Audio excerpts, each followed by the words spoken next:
These are the dramatic scenes that have been playing out in Sri Lanka today after dramatic developments overnight with the President Gotabaya Rajapaksa fleeing the country with his wife. He is in the Maldives currently, probably on his way to Singapore or the UAE.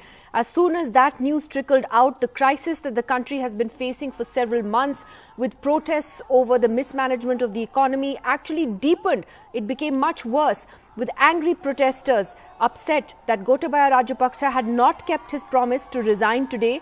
Instead, while fleeing the country, he decided to appoint Prime Minister Ranil Wickremesinghe as the interim president of the country. That enraged protesters even more. They stormed the Prime Minister's office today, they stormed the state broadcaster's office, and they have occupied these government buildings as we speak. Mr. Wickremesinghe too is not popular amongst the protesters. That is why he too had promised to step down from office, and that too is a promise that is not been kept, at least for the moment. As interim president, Mr. Wickremesinghe has now imposed a curfew in the western province of Sri Lanka. That includes Colombo as well, as these protests worsen.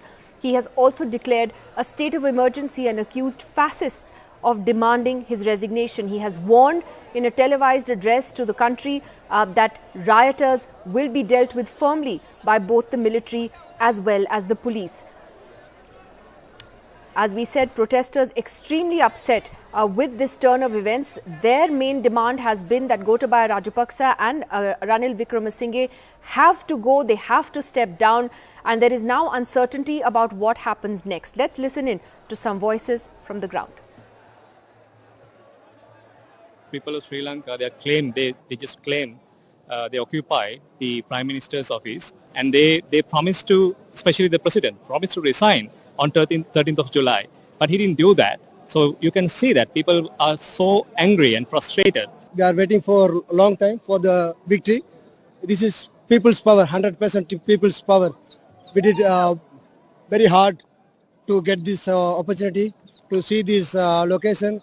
Also, the peoples, you can see how much people's here. The government of Sri Lanka, they did very, very dangerous things. So peoples are coming here to punish them and take the power of peoples. I think this is good for Sri Lanka. This revolution is very good for us because now, you know, most corrupted politician has been lifted. Some people are lifted countries and some people are hiding.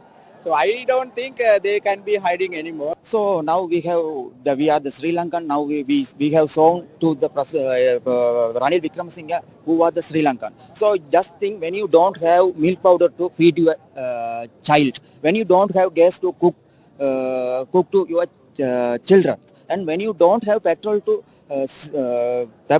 take your sick loved one to the hospital, how the anchor will come out? So we have some point to break the anchor.